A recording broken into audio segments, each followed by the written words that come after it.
it's me, Brianna, and I am back with another video. This one is a tag video.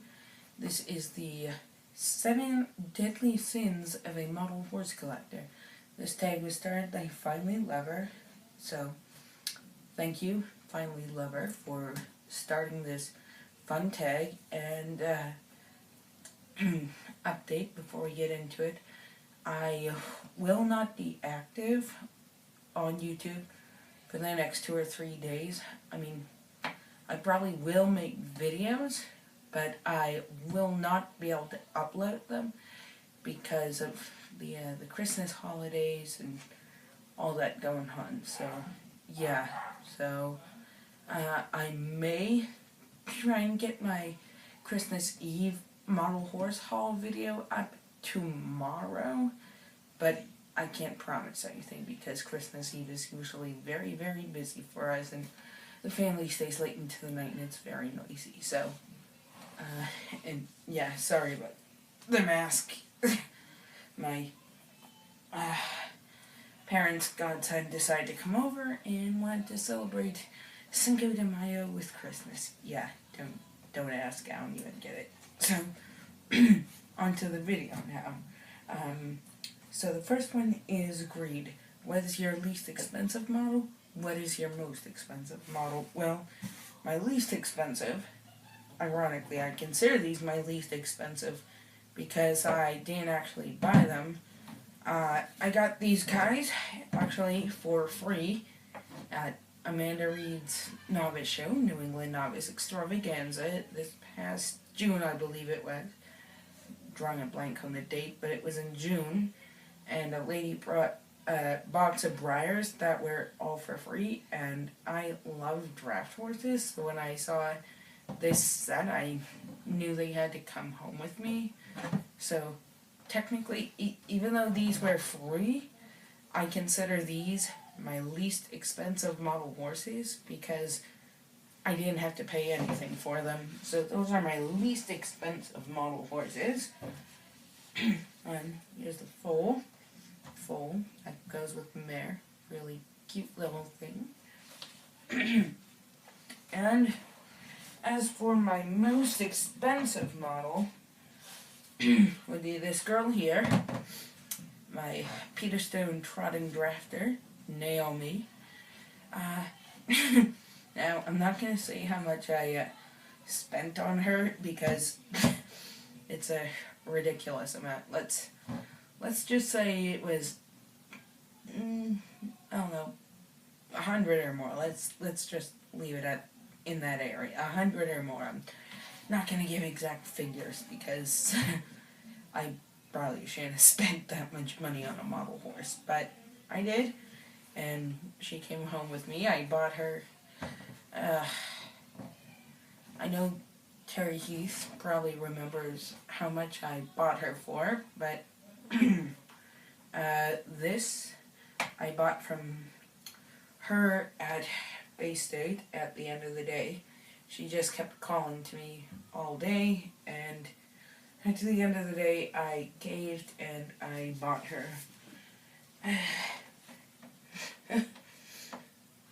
Sometimes model horses are just to get the best of me. So that's that one. So Wrath, what model, or in my case, mold, do you have a love-hate relationship with? Well, for me, that mold would be this one here, the Cleveland Bay. I love this mold because it is really pretty. I like the sculpture, the way the mane is, and the way that the tail is flying out, and the way that it just stands, it looks beautiful. But what I hate about this one, this guy, this big boy here, it's just such a shelf hog. That's why I only have this one, because I went to Dover Saddlery with my Nana, and I saw this guy, and I really, really liked him. But at the same time, I knew he was a shelf hog. But again, this was a case where the model horse calling to me won out over my better judgment. So here he is. He wound up coming home with me, and he stands on a big shelf over in that corner of my room.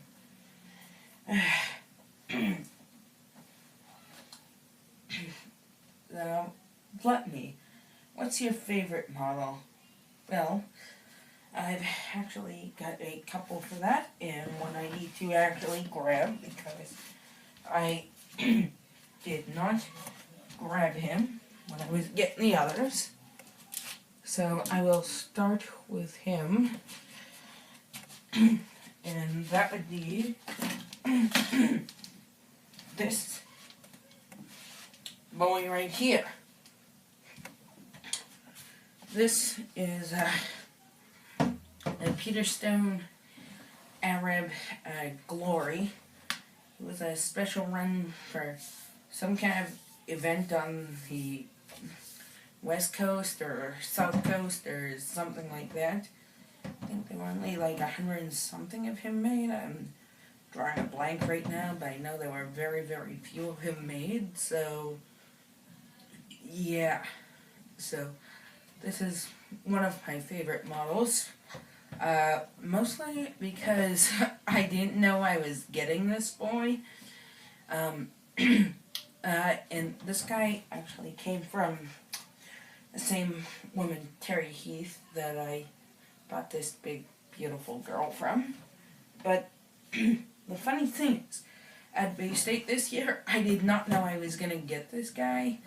My dad went over to Terry Heath while I wasn't looking and decided to check him out and liked him, and I think this boy was like $100 or something. So I'm pretty sure I paid the same for Naomi. I don't remember. I think I paid somewhere around $100 for both of them, so oops. Yep. We're talking, I am guilty that I spent $200 at one show. I have never done that before, but first time for everything. So, yeah. So this boy is one of my favorite models because it was a complete surprise. I did not know I was going to get him. And another one of my favorite models here is this one here. This is Lady C from Briarfest 2013. And I wish I had the paper to read the story to you guys. But so the story with her is Dad and I went to Briarfest in 2013, and this was on the last day of Briarfest. Last day of Briarfest 2013, and Dad and I were in the line that Sunday. We had just gone through the special run line to pick up the last special runs that I didn't get during the regular weekly, daily special run times that they had.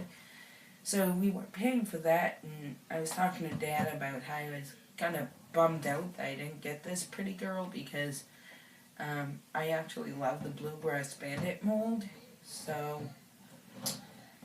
oddly enough, there was a kind lady waiting in front of us to pay, and I will never forget her kindness. I mean, she just turned around and just handed me this model of Lady C, and what makes that special is this was the very last model of Lady C that they had in the Briar store, and she had already bought one. She was going to buy this one for, I think she said, like, backup, in case her breaks or something, but she, I guess, overheard me and Dad, and that I really wanted this model, so she just turned around and handed her to me, and now I have her.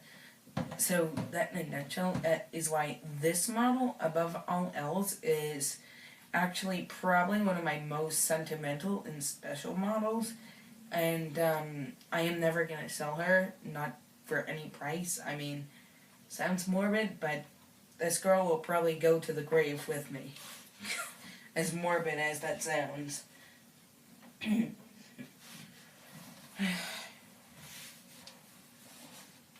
So then, I have one more for favorite model, and that would be this girl here, Sugarloaf.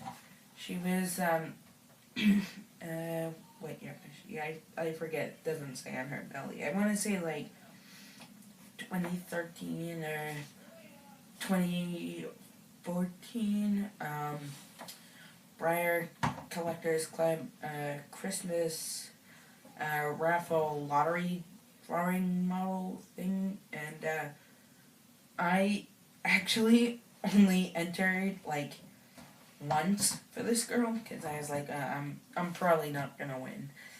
So then I went on a couple of days later, maybe like a week or two later, and I saw that, oh, I won this girl, but I didn't have the money to pay for her, so I was surprised to get her for that Christmas. Apparently my dad secretly went on my account. Yes, he has my account information, and yes, that is partially my fault, because I left it kicking around on a piece of paper, but whatever, he can have it, he helps me. So, yeah, he went on and he bought this horse, and I didn't know I was getting it, because he had it shipped to my grandparents' house. So I wouldn't know that I was getting her. So I was really, really excited when I opened her on Christmas Day. And yeah, she is, for me, number 3 in this mold. The other 2 I have are up on the shelf toward the front of my room, and that would be Chanel and Banks Vanilla. I actually have 2 models of Banks Vanilla, but I'll be getting one customized because, well, I bought the first one at the original price, and then that same store was having a sale, so I bought another one to have customized. So that's it for favorite models. Sloth, what do you hate about model horses? Unpacking. Unpacking from a show is my least favorite thing about model horses. I mean, I get all excited and like start packing like weeks and weeks in advance for a show, and then boom, show day hits, come home after the show, and I'm like, oh, not looking forward to unpacking. I know it's gotta be done, but sometimes it can take me a week or more just to unpack after a show. So yeah, that is definitely my least favorite thing about model horses and the model horse hobby. Alright, next, that was Sloth. Pride, what model are you most proud of? I would say I've actually got 2, and I'm proud of this guy here because, well, the reason I'm proud is because I was able to finally get him, and he found his way to me at a model horse show. I don't know if this makes sense to you guys, but yeah, he found his way to me at a model horse show, and yeah, this guy is just really pretty. I mean, he didn't cost me that much either. He actually didn't cost me anything at all. I traded a model for this guy, so yeah. So that's him. And then of the 2 of him and the other model I have for him, the one I am most proud of would be right here. My Bay Nakota Pop the Cork from Breakfast 2014. The reason I am so extremely proud of this boy is because I came back from Briarfest, and 2013, and then I think, and then I just got into showing, and then in 2014, after Briarfest 2014, I got in the Matte Dapple Gray CC Shuffle. She just wasn't growing on me, and one of my friends had this boy, and they were looking for the Matte Dapple Gray CC Shuffle model, so we arranged a trade, and this was through the mail. We shipped it on the same day, and I got this guy here. And then I showed him at Briarfest in 2014, and surprisingly, this boy actually took second and a NAN card at Bay State Models Live in 2014, which was my first live show, and his first show ever, earning himself a NAN card and making me extremely proud. And this boy is such a good show model that he is here to stay. I mean, he always places extremely well for me. So yeah, I am beyond happy about that. So, yep, that's my Bay. Pop the cork.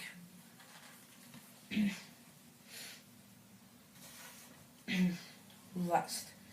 What do you look for in a new model horse? Well, I have two nice examples here of what I look for in matte models and what I look for in glossy models, because glossy models are a little trickier than matte models, so I'll do the glossy model first. So with glossy models, I especially look for, I mostly buy glossy models at model horse shows so I can see them in person. So the first thing I look for with glossies is, do they have like nice shading, and like, do they have any hairs trapped into the gloss or anything like that? If they don't, then I look and see how crisp their markings are, because glossies are sometimes notorious for having smudges, especially if it's a Pinto like this one here. This is, actually this is Gathering Storm. He was in, I don't know, it doesn't say on his belly, but I think he was like a collector's choice model or something like that. But yeah, so that's what I look for in glossies. I look for, is there hair trapped into the finish? Is there dust? Is there dirt? Is there lint? Like, is there anything trapped into the finish? I look at their shading, and I look at the crispness of their markings. So, better example here. The markings on this side are really crisp, as are the markings on this side here. There is no overspray on this boy at all, as you can see. So this guy is a perfect example of what I look for in a glossy model. So that's what I look for in glossies. Now let's take a look at a matte model. So now this is a matte model. This is my original Briar Nakota. This guy was the first one ever produced on the mold. And I got him at Bay State this year as well as the two Peter Stones.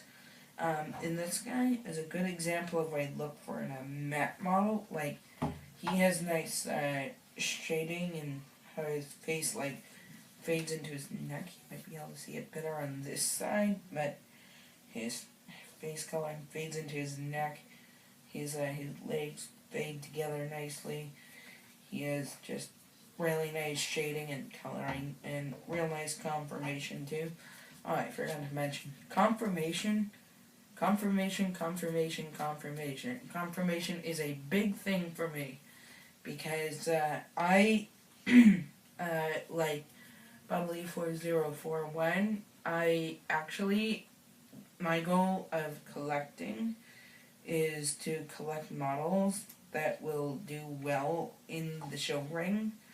So yeah, this guy this mold I find did really well in the show ring, and he will be making his model horse showing debut in 2018.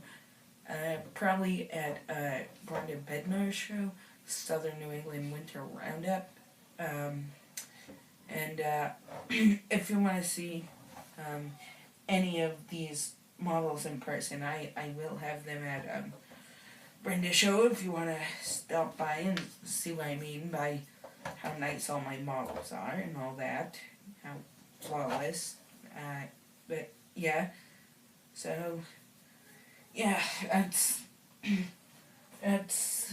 that. And it's for Envy. What is your grail?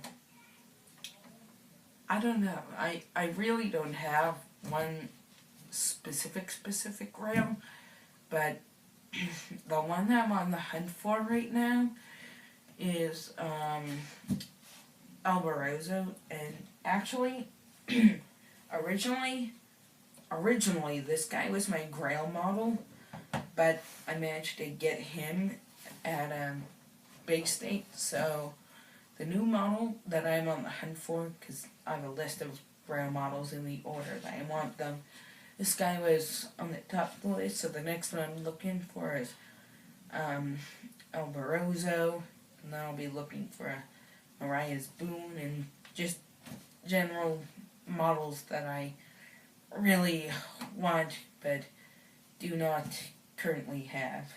So yeah, says Brianna Page out until you see me again after the Christmas holidays. Bye, YouTubers.